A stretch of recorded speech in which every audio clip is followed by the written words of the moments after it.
And I think we can go over here a little bit as well. Yeah. Alright, I'm ready. Start the game. Wait, I need to load. Never mind.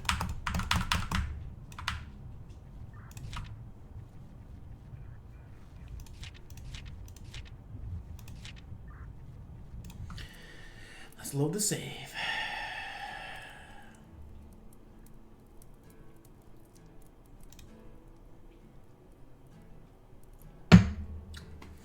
The cup warms my hand as I lean against the counter. The wind kicks the cabin, and if I listen closely... Oh wait, I need to change the game. We are not playing Dota anymore.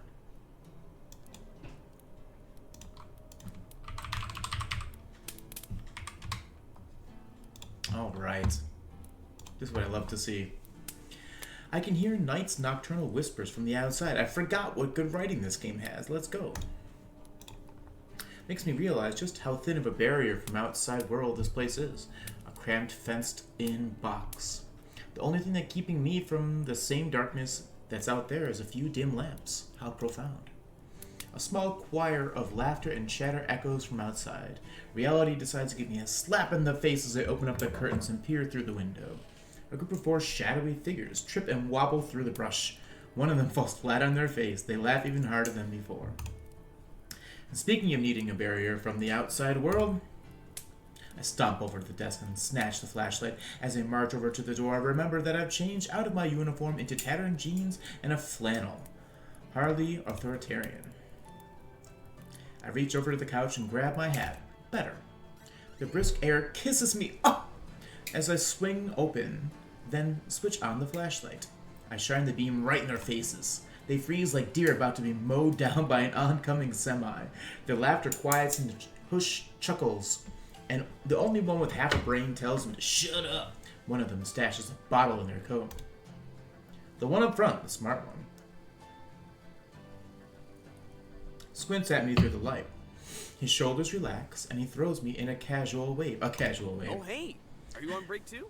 Wanna hang? Dumbass camper. That depends on what kind of bottle of alcohol you got here. Oh, hey. Are you on break too? Wanna hang? 1,000 more of these kids could mistake me for another student their age, and it still wouldn't stop me from lobotomizing them with my eyes.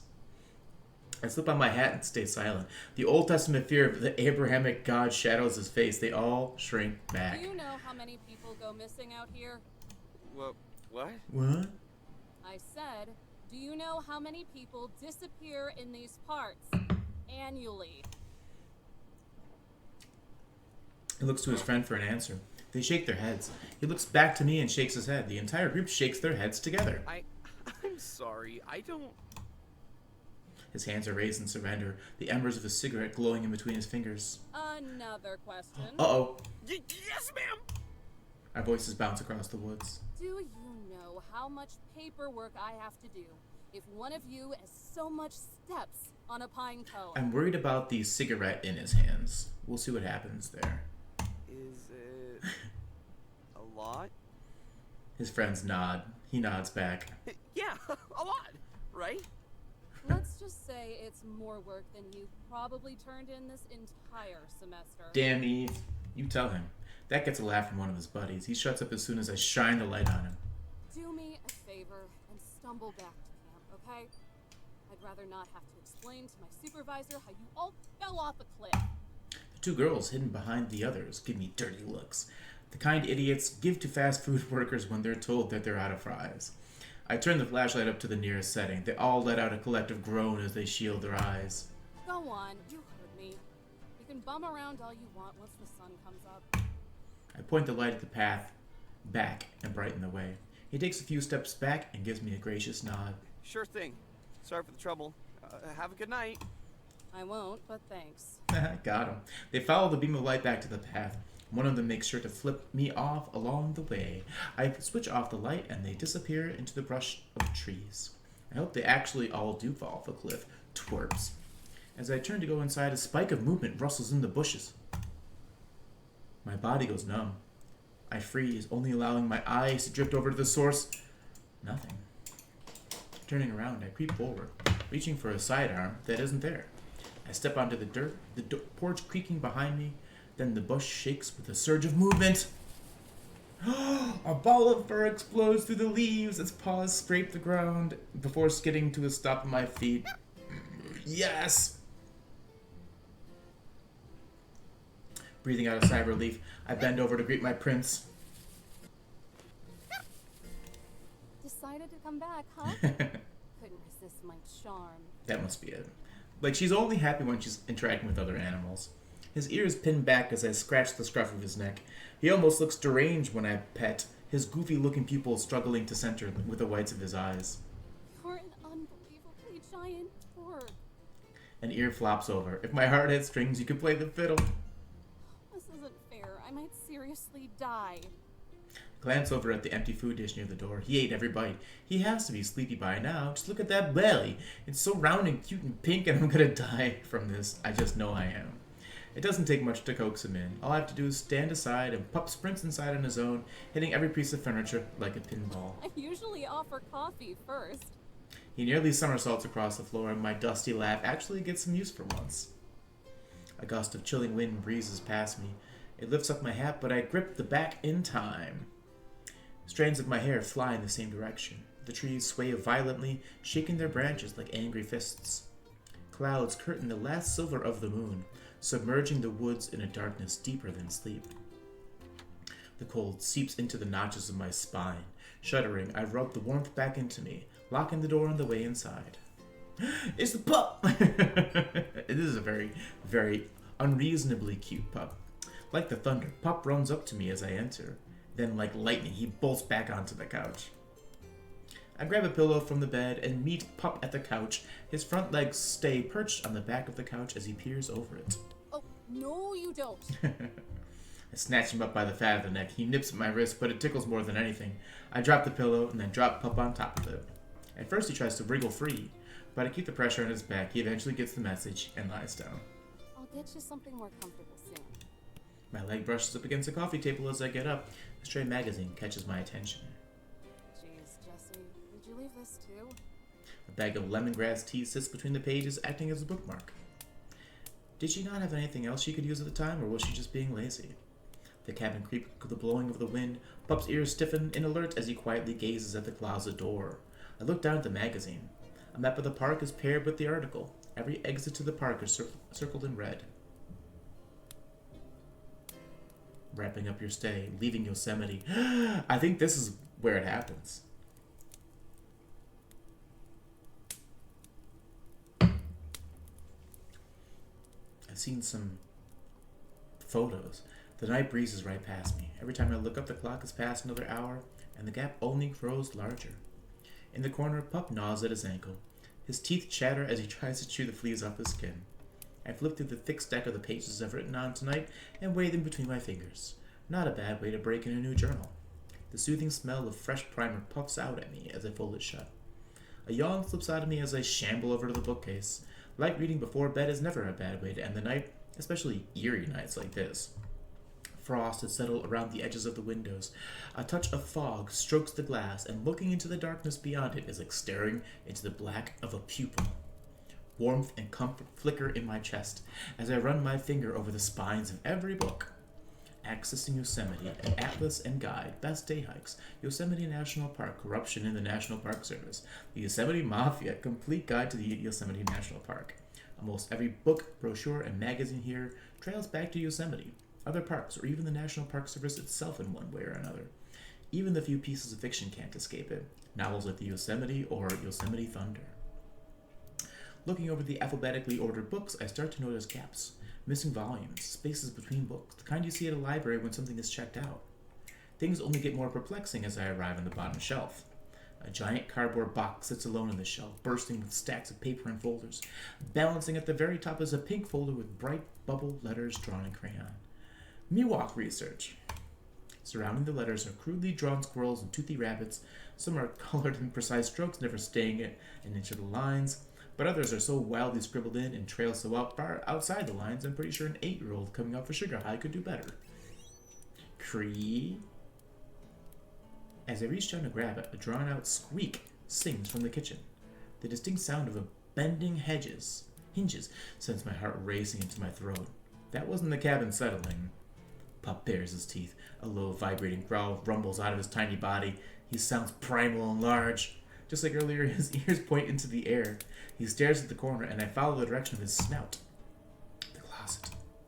Just a skip away from it, the cupboard by the sink hangs open, still easing into a stop. The hardwood floors bend beneath my feet as I walk over. Suddenly, I lose traction. My feet slide out from underneath me as I slip towards the counter. Eve, you dumbass. Wait, hold on. Just a skip away from it, the cupboard by the sink hangs open, still easing into a stop. The hardwood floor bends beneath my feet as I walk. Oh, wait, hold on. I already did this, yes.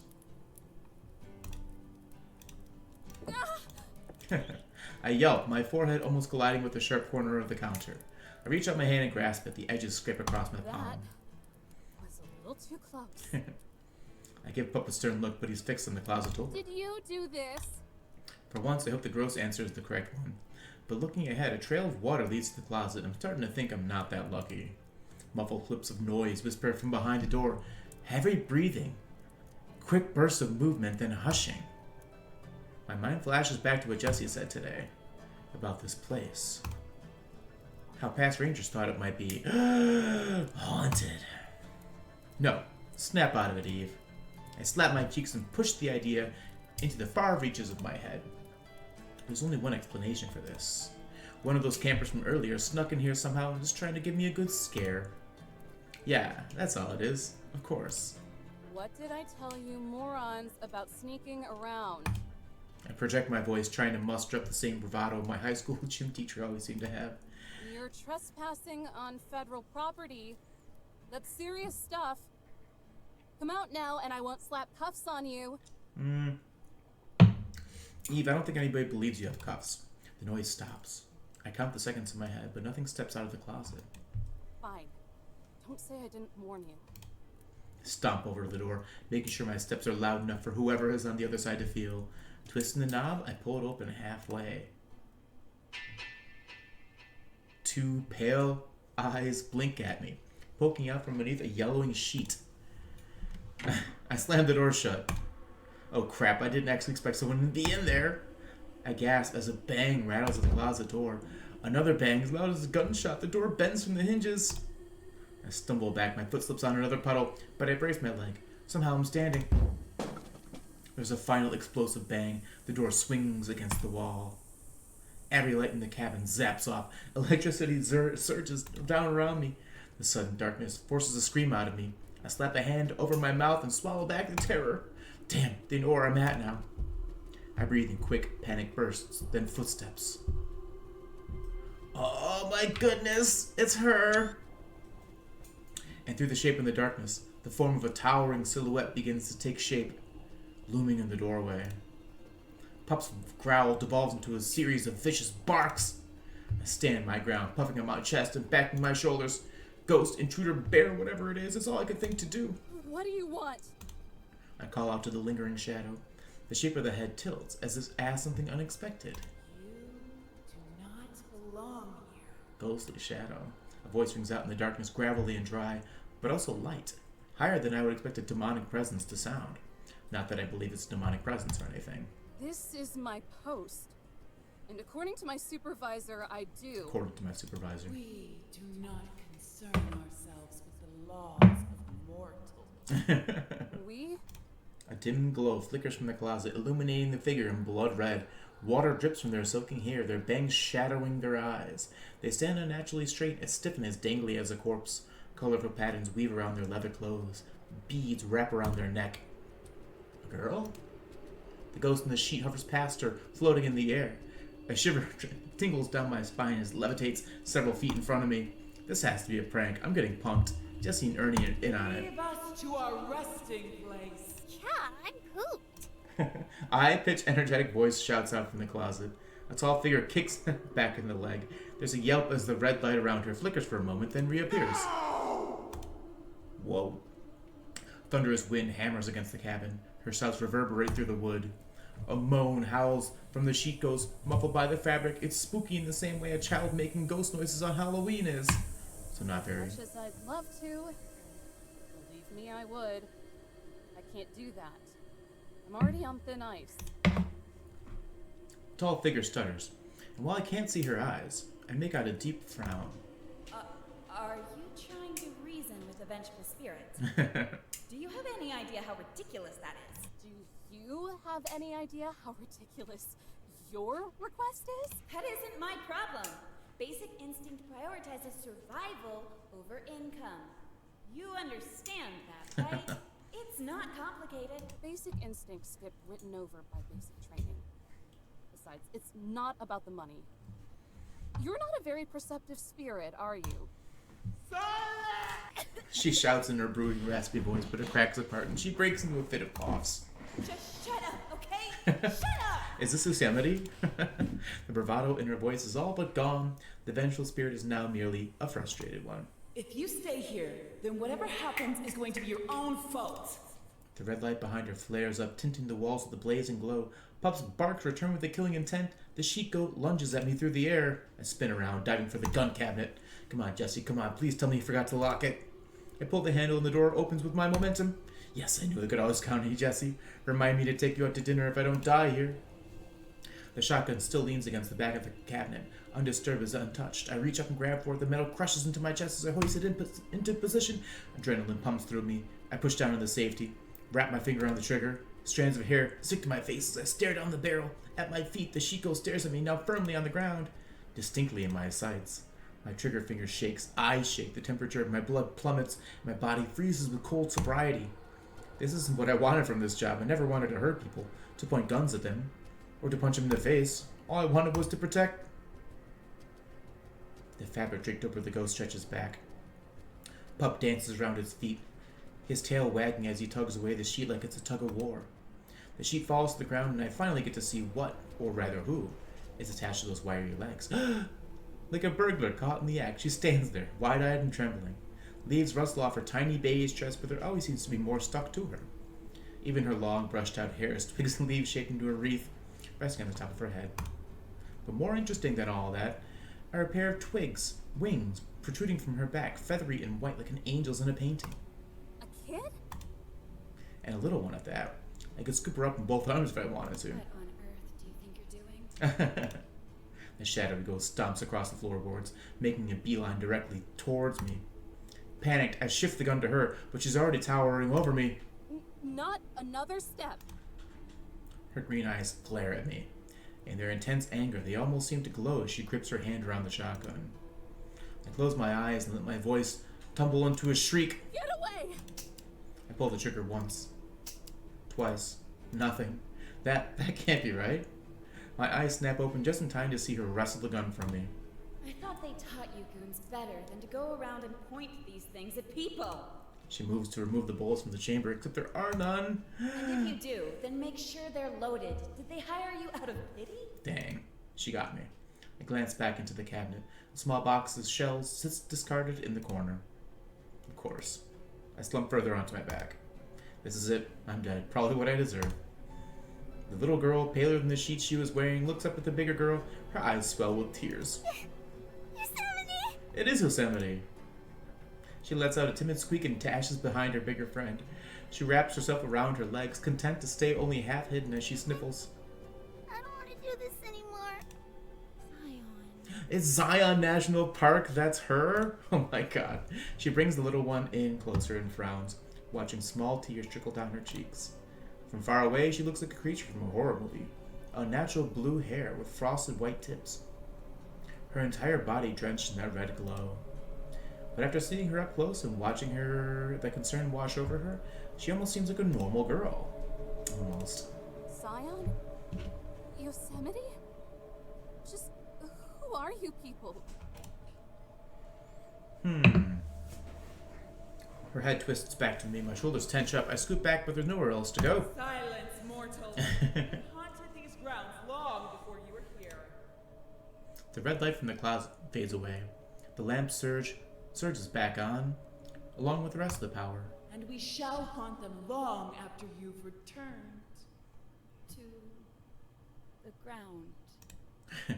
She pauses. I blink at her. She blinks at me. Yellowstone?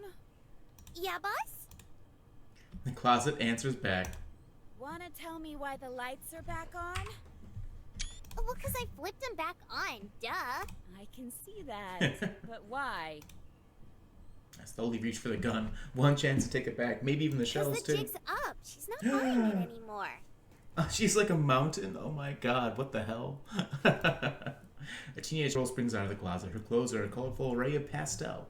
Her bright twin tails bounce up and down. She'd be the most normal one looking out of them all, if not for one distracting detail.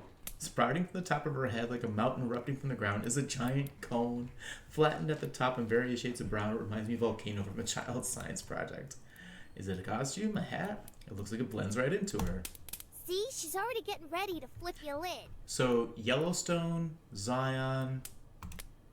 I forget this one. The bigger one glances back at me. In my confused daze, I completely forgot about my hand hovering over the gun.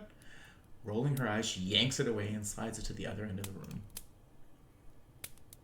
She squats down. With a flat stare, she gives me a flick on the forehead. A dull pain ripples through my skull. I know you're eager to take my home away from me again, but let me sort this out first. Jellystone? Okay, gunslinger? Jellystone?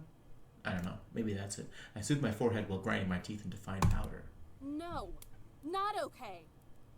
How about you try doing that again? A slimy grin scrims across her face, and she raises her hand again, thumb and finger ready. I brace for the next flick, but before it can come, Pup hops to my rescue and lunges at her ankle. She stumbles away in time, but Pup stands his ground in front of me, snarling. Good boy. What did I ever do to you? I give you belly rubs and everything. She whines. Pup howls. I think I love this little guy a little more with every passing minute. Zion, sweetie, can you keep the fluff ball at bay for me? The little girl, who has since retreated into the kitchen with her other friend, gives a quick nod. Okay. With intense focus, she flaps her little wings and drifts across the room, patting her lap as she calls for Pup. Hey, boy. Wanna play? She puckers lips to whistle, but only air comes out. When she realizes that it won't work, she clicks her tongue. Digging into her hair, she untangles a twig, then waves it around for all to see. I grew a new stick for you. Please like it. Pup's head snaps up. His snarl melts into a smiling pant as he dashes over, completely forgetting his duty to protect me. This was a disaster. Sure was. The tall girl pinches the bridge of her nose and sighs. No small part thanks to your lack of commitment. Me? She turns to the one in the kitchen, whose head is bobbing back and forth to a silent I was melody. tired. Jellystone, right? She slumps over the counter and groans.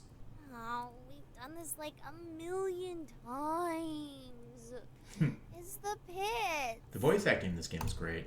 We do it because it works. That last guy rarely stepped foot in here after we gave him a good scare. So, they really did think it was haunted. That's because it is. Now go away. She's different. Dollface over there put up a fight. Mr. J. Dollface. I'd be annoyed if this weren't so confusing. I don't like her. You don't like nobody. She's Snoopy.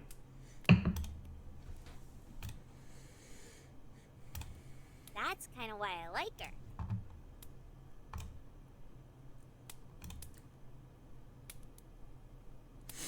Water, more than any sponge could retain, flows into the kettle from her hair. When she stops, the water is near at the top and her hair is bone dry. What the hell? Well, I'm glad you feel that way. Yosemite must have like a lot of water. Correct. Interesting. Fumes begin to wisp out of the opening at the top of Conehead. A red glow cackles beneath it. No, seriously, what the hell? Delicately, she balances the kettle on top of her head. Lemongrass again? Please, and don't sneak sugar in it this time. Steam begins to rise from the spout of the kettle, followed by a simmering whistle. The whistling gets louder, and the arguing drags on. Pup barks as he rushes across the room to fetch the stick. The steam grows thicker. As the noise builds and builds and builds, I feel my blood boiling in my veins. Any fear I had been suppressing by the intense need for some peace and quiet. For some clarification. For something to actually make sense for once. I climb to my feet and draw in as much air as my lungs can take. Will somebody give me some answers? The chatter fizzles out. The wing girl shrinks back, hugging Pup closer to her chest. The kettle sounds like a train whistle. All eyes are on me. Finally. Now, will one of you tell me who exactly you people are.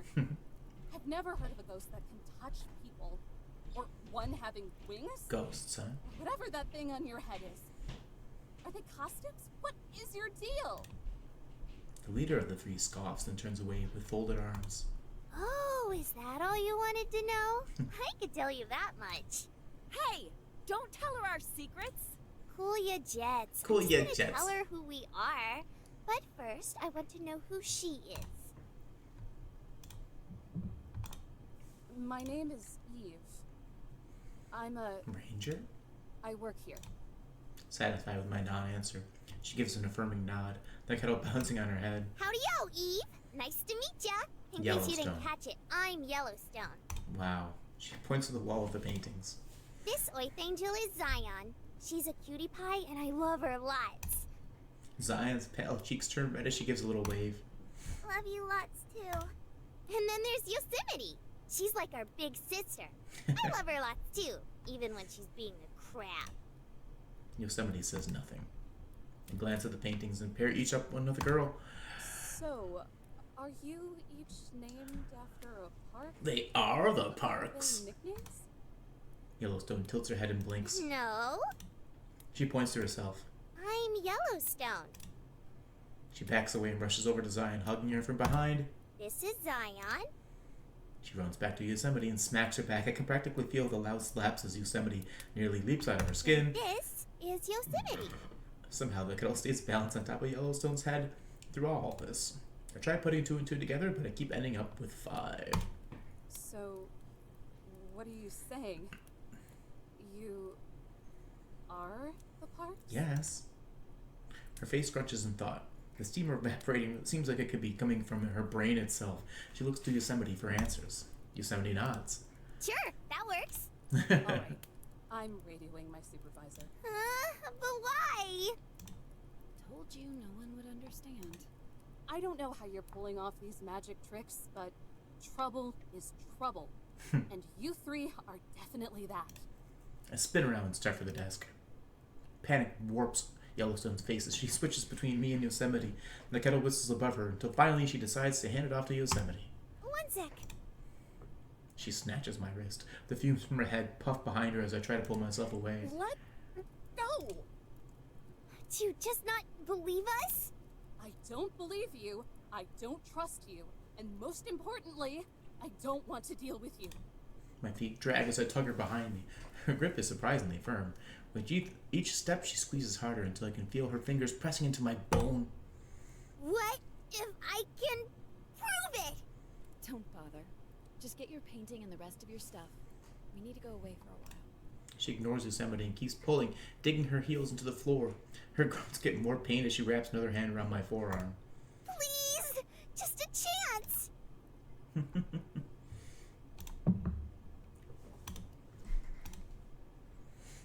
Pup paws at her dress, his ears flop. The single string heart inside me tingles. There's that fiddle again. I sigh, stopping before Yellowstone can yank my arm from its socket. I just love that puppy too much. 30 seconds. Yellowstone smirks. A twinkle sparks in her eye. Gripping my wrist tighter, she turns to I'm Yosemite. back in a jiffy. I- Wait! Yellowstone! Static crackles through my vision. The ground gives way beneath me, and I plummet down further and further, falling towards nothing. Hopeless dread washes over me like a smothering wave, and then darkness. Howling wind blasts through my hair. Air leaves rustle as the air whips past my cheek. My legs dangle below me. I look down. I wish I hadn't. Far below me, a thick forest sprouts from the jagged side of a mountain. Hundreds of feet of air between me and the bottom. Hey, how's it hanging? I look up to see Yellowstone peering over the cliff, still holding my arm. The moonlight spotlights her gigantic grin. Oh God! Cool view, right? Do you believe me now? I flip my head in all directions, but all I can see far off are silhouettes of other hills and mountains, all of which don't look like anthills, all of which look like anthills from up here. The scream finally breaks through, louder than I knew it had in me, higher too. It travels far into the distance. Help, pull me up! Whoa, stop moving so much. I'm gonna lose my grip. Don't let go. Don't let go. My body swings like a pendulum. I grip Yellowstone's hand tighter. Aw, you don't like it? No! No, take me back! She whines, puffing her cheeks out as she pouts. Jeez Louise, don't flip your wig. I'm pulled upwards and being sucked up like a vacuum. The wind tunnels around me. And then I'm back in the cabin. The warmth feels like a hug. My legs feel like jelly. I drop to my knees and catch my shallow breath. Yosemite paces around the room, stopping in her tracks as soon as she sees us. You! Is your brain made of mush? Yeah. What were you thinking? Yellowstone sticks her arms out like wings of a plane, then spins around the room. Zion giggles as Yellowstone circles around her. Pup sits impatiently below them, his tail sweeping back and forth across the floor. But I can make her believe, duh. I think it worked out pretty well. Does she look well to you? My teeth chatter as I try to warm myself. I'm shaking. My entire body is I shaking. was here. Does she look well? I was here. And then I wasn't. And now I'm... Oh god. The plane runs out of jet fuel and Yellowstone stops. No, but I thought we could finally... Listen to me. Her voice is sharp and serious. Zion winces. She squats down and grips Yellowstone's shoulders, meeting her at eye level. What if something happened? What if she got lost or hurt? What would you have done then? Or worse, what if something had happened to you? There's a reason I try to keep us hidden. You know what they're capable of, what they can do. She mutters to herself. Of course, that's all out the window now. The cheerfulness leaking out of Yellowstone seems to have dried up. Yosemite's grip on her loosens and she shrinks away. Guess I messed up pretty bad again, huh? Sure did. Yosemite just gives a deep sigh. Reminds me of a disappointed parent. Zion tugs at Yellowstone's hand. I think you did a good job, Yellowstone. Yellowstone gazes down at her with a sad smile, then squeezes her hand back. A long yawn squeaks out of Zion, high enough so that only the tail end of it is audible. Looks like someone's sleepy. She rubs her tired eyes and nods. Mm-hmm. Yosemite combs her fingers through Zion's fairy tale hair. Get her ready for bed while the human and I negotiate. Okie dokie. Get her ready. Okie dokie. That's the saddest okie dokie I've ever heard. I'll be right there to tuck you in. Might even tell you that story about the swallow you like so much. Swallow story? I don't remember that one. For a moment, Yosemite freezes, and she shakes out a chuckle. No, of course. Why would you? Leading her by the hand, Yellowstone pulls Zion along to the bathroom. Pup trots along behind them. Of course. Why would you? With the door shut, Yosemite turns back to me. Her posture stiffens perfectly straight, all business as she walks over to me. You alive? She towers over me like a giant sequoia. I feel her footsteps vibrate beneath me as she gets closer. Just leave me alone! I crawl to the nearest counter and hunker down, using one of Zion's fallen branches as a shield. Relax. I'm not actually going to eat you. Whatever you think I planned on doing. I hurl the branch at her and skims past her shoulder. I don't care. Just go! A lump catches in my throat. I look around the mess that's been made. The streaks of water on the floor, the tossed away gun, the open cabinets. I take a look at the whole cabin, small and homey, but I still know what it's really for. It's a purgatory, a sanitarium to clean me of any lingering pride. This is my punishment, and if that's the case, then maybe it's not actually purgatory. Maybe it's actually hell. I bring my head to my knees and keep it there. Hey, are you okay? I'm sorry about that stunt she pulled. Yellowstone always gets too excited for her own good. Her voice softens, sounding more like she's talking to Zion than a foolish mortal. Just leave. Please. I swallow back the emotion, but my voice still cracks. Just want today to end. Tired. She swoops down in front of me. Well, you're in luck, because I have a truce to propose. Look up from my knees and sniff. Yosemite is inches away from my face. She gives me a gentle grin. Are you listening? To get right down to it, you're exhausted too. It's been a long day for us, so how about we let you sleep here for the night, and then, in the morning, you can call your supervisor and send us on our way. Let me sleep Think here. I'm dumb enough to fall for that? You'll murder me in my sleep. In the time it would take to strangle you, I could read half of an entire book. Why waste my time with it? Besides, That'd be a long time. wouldn't you rather not have 3 trespassers wandering the park at night? She's not wrong. I had the campground to think about too. If they started causing any trouble with the campers, it's going to spiral even further out of control. Look, just take the olive branch. I'm trying to stay nice. I think about it for a moment. How might I wake up being smothered by a pillow? How I might not even wake up at all, or if I do, how they might not even be here at all. But it's dark and late, and my brain is slush and fog, so I humor her. I'm not going to get a bullet to the face while sleeping, am I? Only Neanderthals use guns. I think you're proof enough of that. It's an insult, but she chuckles. It's not a very funny one to me. I think again. And I get the bed? Her joking smile is stripped away. She sighs. I guess there are sleeping bags around here we can use. So what do you say? Do we have a deal? Or is this night going to get even longer? She extends her hand, and for the first time I notice her ears poking out from under her hair. Both are slender and pointed, with tips as sharp as daggers. I don't know who these people are, or even what they are, but I do know I need some damn sleep. I grab her warm hand as she hoists me to my feet. You've got yourself a deal, but you're out of here first thing in the morning. Unless I fall in love with you first. Is that the end of chapter 1? I know there's like multiple chapters. Ooh, a warm wetness slaps against my cheek. A humid breath sticks to my face. My eyes crust open and drift to the edge of my bed. With his front paws perched on the comforter, Pup continues breathing in my face. His wild tongue dangles below his jaw. It can't seriously be morning yet. He pushes himself off the bed and scampers away, sliding across the floor like it's an ice rink. Childish giggles fill the room, and the now familiar sound of wings flapping like an overworked engine follows. Zion huffs and puffs her way around the corner, and Pup runs right behind her. I couldn't have slept for more than an hour. The nightstand clock seemed to confirm this, as foggy memories of me glancing between it and the intruders tucked away in their sleeping bags come back to me. 3 o'clock, 3:45, 4:20, bro, 5 o'clock, and finally, 6:30.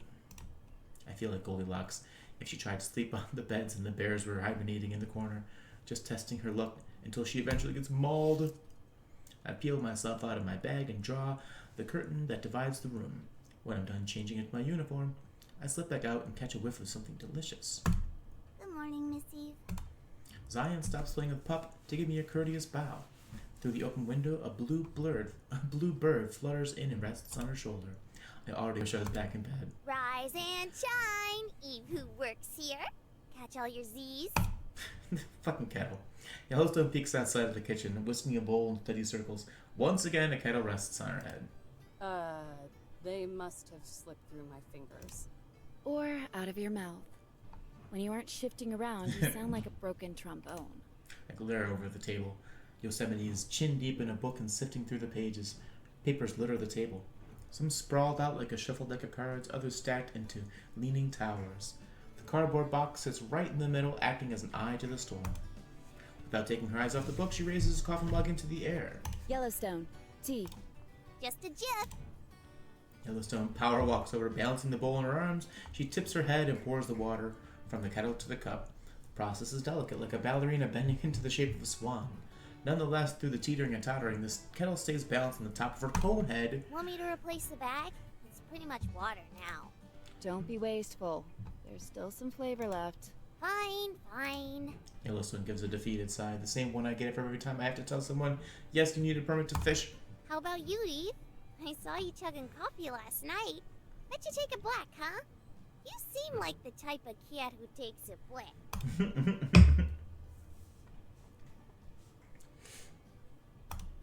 With a little sugar, actually. Dang, thought I had it. She snaps her fingers as she returns to the kitchen.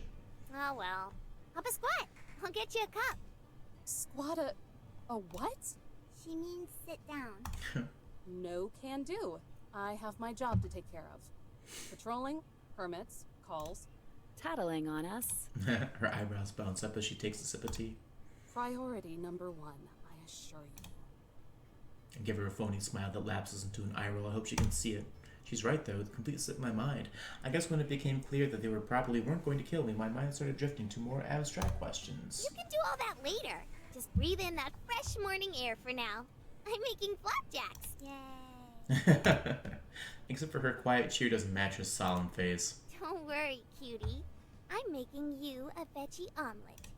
Oh, Zion's downtrodden face lights up, hopeful but cautious. Will you use the mushrooms I picked the other day?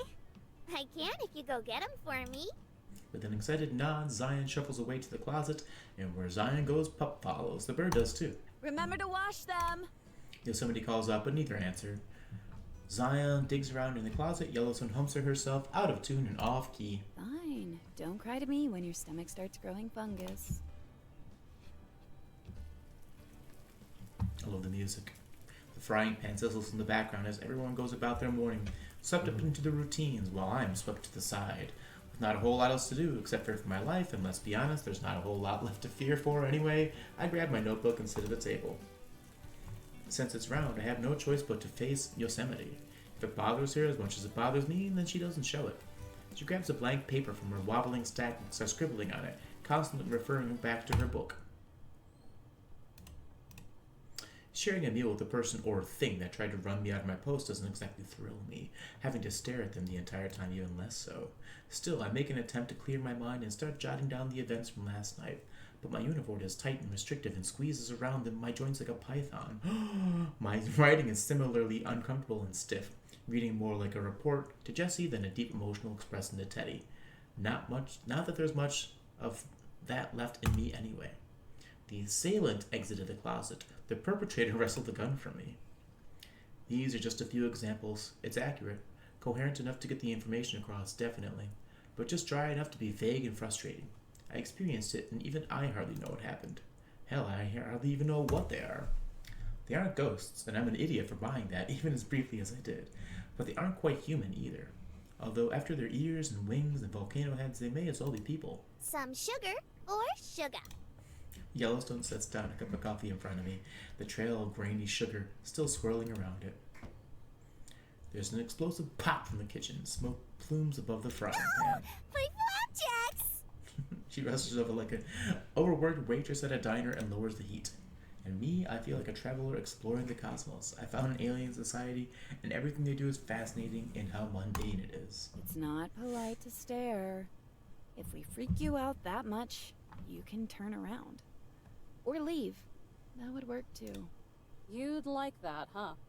For me to leave you alone so you can just keep mooching off this place. Are you expecting a no? All the other goons always ran off to the outpost down the road as soon as they caught wind of us. Only ever came back if they had to get something. And never alone. Well, I'm not like the others. Thank God. It doesn't take much to scare the apathy into them. But not you, huh? I'm open to suggestions. I throw back the coffee like it's the nastiest double shot this side of happy hour. The scalding liquid funnels down my throat, then I surrender to my journal. Yosemite watches me with a focused squint. What's that? Official report to the head goon. The lead at the tip of the pencil snaps under the force, leaving a skid mark sweeping across the page. Journal. Sorry to disappoint. Her ears twitch at the mention of journal. What kind of journal? For documenting information? Studies? Just a journal. I use it to wring out the last few drips of dams I give. Keeps me anchored to reality. I look out at her, tracing my way from her black roots, her blue hair, down the frosted white tips. Her hair looks like a waterfall pouring over a cliff. Wonder why. And boy oh boy, do I need that. Yosemite. She deflates, as if I'm the one responsible for sucking all the wonder and curiosity out of the world. Suppose I should be proud of you, though. Keep writing. Don't bother looking up. After all, how many of you suits actually know how to write? God damn it, I can't help myself. You think we're dumb? I think you're uneducated. Look, I'm not wild about my coworkers either, Glad we're in agreement. but give us some credit. Or at least give me credit. You know what a school is, right? Something I assume you didn't go to? No. For me, school was years worth of crap I had to sludge through to even get a sniff. And was it worth it? The question is like a splash of cold water to the face. It forces me to decide on whether I want to give the easy answer or the answer that lurks in the back of my heart. Popular opinion is a giant no. It might be if people cared, but they don't. And even if I thought it was, if those people are the ones I'm protecting this land for, Nothing will ever make it worth it. Yosemite yawns, her face slumped up against the cheek in boredom. She returns to her book. Wow. I was almost expecting something insightful. Don't like the answers? Don't ask the questions. It's not the answers that bother me. It's the rotten little mind behind them. Lightning cracks between us. They glare at each other in silence. My eyes will roll out of my head before I You two blink. can duke it out after breakfast. After Time to chow breakfast. down. Yellowstone swoops in with 2 platters of fluffy, stacked pancakes. A thin slice of butter slides across both of them, melting down the sides and mixing in with the syrup. I poke at the pancakes with my fork. Is it poison? It seems safe. In fact, it looks delicious, like a picture ripped straight out of a menu before you eat the real soggy thing. Cutting a pie-shaped sliver off, I dip it into the shallow pool of syrup that's accumulated at the sides of the plates. Why not? If it's poison, at least it's going to taste amazing. I take the plunge. Warm sugar drills down my tongue. The rich butter oozes out of the pancakes as I chew. There's a hint of Christmas as a light chard rings around the sides of the cake, balancing out the taste of the sugar. It practically dissolves in my mouth. I swallow. Holy crap. A moan slips out of me.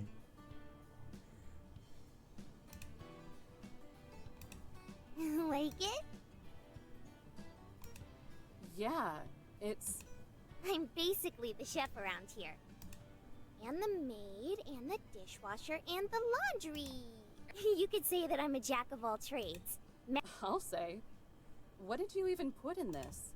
Trade secret. All It's right. brown butter. No fair! I think I'm gonna call it a night, actually. Hold on, let's save our game right now, shall we?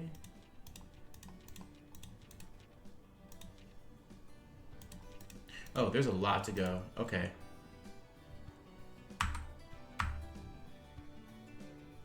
Yeah, we gotta go in for now. It seems like it's a lot longer than I thought it was gonna be. Aw, cute. Guest art.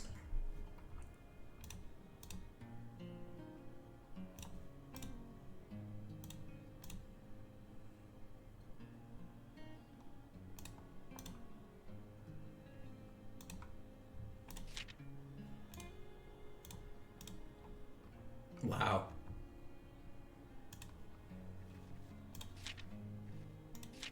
Okay, I'm excited to see the rest. But for now, I think it's time for us to say goodnight. Thank you very much for joining me. We had a good time with some Dota and with some National Park Girls. We're definitely going to keep playing National Park Girls because it is way too much fun. But for now, it's time to go.